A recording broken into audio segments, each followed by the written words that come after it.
Hello, I am the Gentlemanly Gamer. And I'm Zane Taicho. Welcome to the Undisputed Nerds YouTube channel. You're about to watch a clip from our podcast, which we do every week, and you can find us on Spotify, Apple Podcasts, and all of your other favourite podcast platforms. Don't forget to leave us a like and subscribe to the YouTube channel if you haven't already. Hope you enjoy the clip. Trilogies. I know we talk about Vader true. becoming Vader, but it's actually a lot more about Sidious actually becoming the Emperor. That's what a lot of these stories are about. Well, you mentioned Darth Maul. Might as well go on. Darth Maul, for me, is probably the most wasted character in this entire franchise of films. So he's Ray Park. He's also Peter Serafinowicz, who is the voice. I love Darth Maul. Like, I absolutely love Darth Maul. I think, conceptually speaking, he visually is incredibly striking. And, you know, it's a Zabrak, so it's supposed to instill fear into people when you see him. Just everything about him is just effortlessly cool. Like, he's just cool, man. It's like he's like Vader. Like he's like that's exactly the kind of Sith I want to see from the prequel trilogy. Of visually striking, just like Darth Vader was, an amazing lightsaber. Like dual, like when that thing came out. My God, the universe exploded. Like it was like, you know, everyone loves the dual-bladed lightsaber. And like the thing that disappoints me the most about this film, like like the 100% biggest problem I have with this film is that they kill Darth Maul at the end of it. And let me explain to you why, Zane, right? I don't know whether Ray Park fell out with George Lucas. I don't know what the deal was. I don't know why he didn't come back. I don't know. And I'll probably look it up one day. But like, when you think about the way the trilogy matured, okay, the very next film, they replace Darth Maul with Count Dooku. Now, Christopher Lee was an icon and was an incredible actor. Just a genius and deserved a place in Star Wars. There's no doubt about it. Yeah. But I would argue that Count Dooku was not as physically imposing or terrifying as Darth Maul was. Absolutely. And where I saw it, right, where I saw it yesterday and I thought, man, they missed an opportunity with that. You didn't need to kill Darth Maul. Okay? No. And also, Obi-Wan was a Padawan in this thing. Like, I get that, like, Obi-Wan is Obi-Wan is one of the greatest Jedi ever. That's the whole point. They wanted to establish that. Fine, no problem. But, like, the idea that Obi-Wan could go up against the Sith Lord as a Padawan on his own and beat him. Yeah, I know that makes Obi-Wan look really good. That's cool. But it also, it kind of offsets the balance for a lot of things later on. You know, because then it's like, well, if a Padawan can kill a Sith Lord... So anyway... But you didn't need to cut him in half. Like, why did they cut him in half, Zane? Why didn't they just... He could have just easily been kicked down that vent. And then he's gone. Like, because I think it would have been way better. Like, this is my own personal thought of this. Darth Maul kills Qui-Gon. Fine. Dead. Done. No problem. No issues with that whatsoever. Obi-Wan and him fight to a standstill, with Obi-Wan eventually managing to either get away or get Darth Maul out of there so that he could have the moment with Qui-Gon. Right? Sure, yeah. Then, in the later films, Darth Maul is the one responsible for the droid army. Darth Maul is the figurehead and the supposed Dark Lord of the Sith against all the other things. Darth Maul goes through episode 2, and then he goes into episode 3, and all the while, Anakin has this stoking revenge for Darth Maul killing the only father figure he's ever known in Qui-Gon. And then in episode 3, he finally gets to kill the man that has basically plagued him throughout the years and get his ultimate revenge, and that's what starts to snap him over the edge. Yeah. Wouldn't that be way more emotional resonance for that character, and wouldn't it make much more sense than having oh yeah, it was this guy who had some kind of involvement with Qui-Gon, and he's a bit past his prime, so we just thought, yeah, just put him in there, and Obi-Wan, Anakin can behead him. But you know what I mean? Wouldn't that make much more sense? Yeah, I really like your idea. For me, go on. No, I was going to say, the only reason I'm saying that is it's the gift of hindsight, because we do now know how cerebral Darth Maul was from watching Clone Wars and watching Rebels, because obviously he doesn't die from his fall, he does come back. But like, man, that guy had there's some good stuff that was itching under the surface, and you didn't even need Grievous, you didn't need Dooku, you could have literally had him leading the entire Separatist army and build him up as this massive force. That when Anakin does kill him, it finally shows, oh my god, Anakin is like super OP as well. Like, this is crazy. But anyway.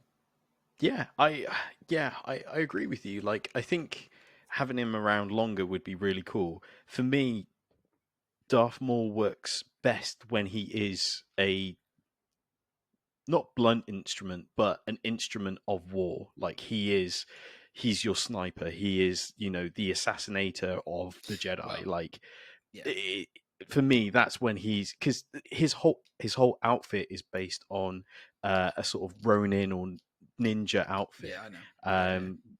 As we've probably said previously on the podcast, like, Jedi take a lot of influences from samurai and samurai aesthetics and things of that nature. But yeah, for me, Darth Maul works best as this sort of ninja who carries out the assassinations and orders and stuff. Well, yes, he's a Sith assassin. That's what they describe him as in the lore. And I really like the idea of him in the Clone Wars and stuff. But I find him leading maybe a coup. He's kind of like the Deathstroke to me. Like, he's the Deathstroke of that universe in so many ways. Like, brilliant combatant and tactician.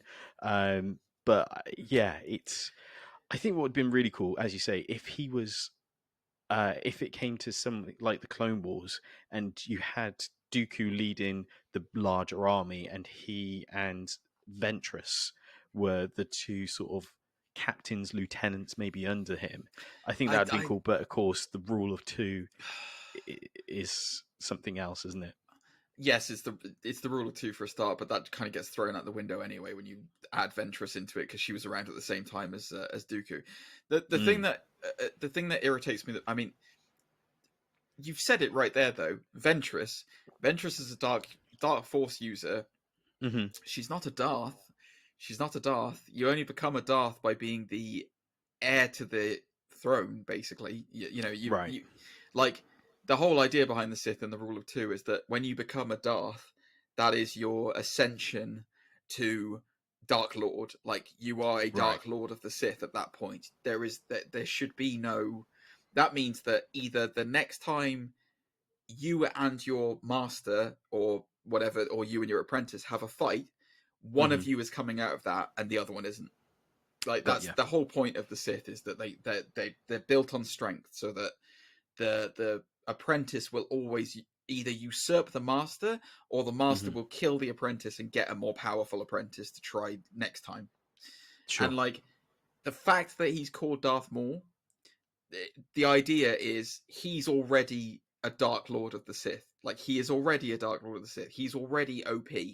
And yes, I understand what you're saying to me about him being an assassin and stuff, but what we've seen later on from Rebels and from Clone Wars is how intelligent he is, and how manipulative he is. He manipulates Ezra into opening the Sith temple. He is a master manipulator. It's not just that he's one note assassin.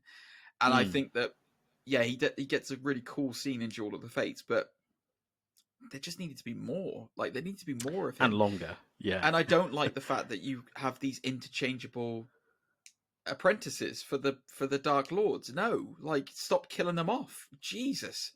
We go through 3 Dark Lord apprentices in 3 films. Yeah. It's mental, mate. Like, it's like, what's the point? Yeah. Like, and also, I'm sorry, Darth Tyrannus. What a terrible name for Count Dooku. Who came up with that one? Were you in the bloody British Museum of History whilst you were looking at that? What are you doing? I was just Googling. I was like, what is his Darth name? Like, Yeah, I'm sure he had one. It's Tyrannus, yeah. Just imagine that, though. It's like, what was Palpatine doing? Did he just look around his room and find a fossil? From this day forth, you shall be known as Darth Tyrannus. Tyrannus. Yes. Yeah. It's when he meant to call Anakin Fader, but because he just got electrocuted, he called him Vader. It was an accident. Yeah, Darth Maul's such a wasted character for me, and I would have liked to have seen more of him. But I mean, I guess we should talk about the main event quite quickly. Obi-Wan. Yes. You can tell Ewan McGregor was very excited to be in a Star Wars film. Yeah. Because he's super invested in everything he does in this film. And it's lovely. It's very nice. That fight sequence with him and Darth Maul at the end, after Qui-Gon dies, I was watching it back and I was like, man, that is quick. Like, it is really fast. Like, the way that, I mean, Ray Parker's moves like lightning anyway, but the way that he's just like, and there's like the moving around and spins and stuff, it was like, wow, that's really awesome. You can see what led into the Anakin Obi-Wan fight later on in episode 3, where it just becomes even more crazy. But yeah, like, what do you think of Obi-Wan in this one? Yeah, he is fantastic, but the sad part is, it's like a third of this movie, he's just stuck on a ship somewhere. Yeah. It's not until the Duel of Fates, like, that performance gives you everything. Like, you feel the devastation with Qui-Gon passing. You know, even the fight itself, it's with such ferocity and like, it's interesting. Yeah, they never tap into that, do they? Because obviously, like, he was obviously in like rage mode after Qui-Gon dies, and that's how he beats Darth Maul. I guess that's the whole point of how he was able to beat him but they never established that he could have almost slipped to the dark side with that.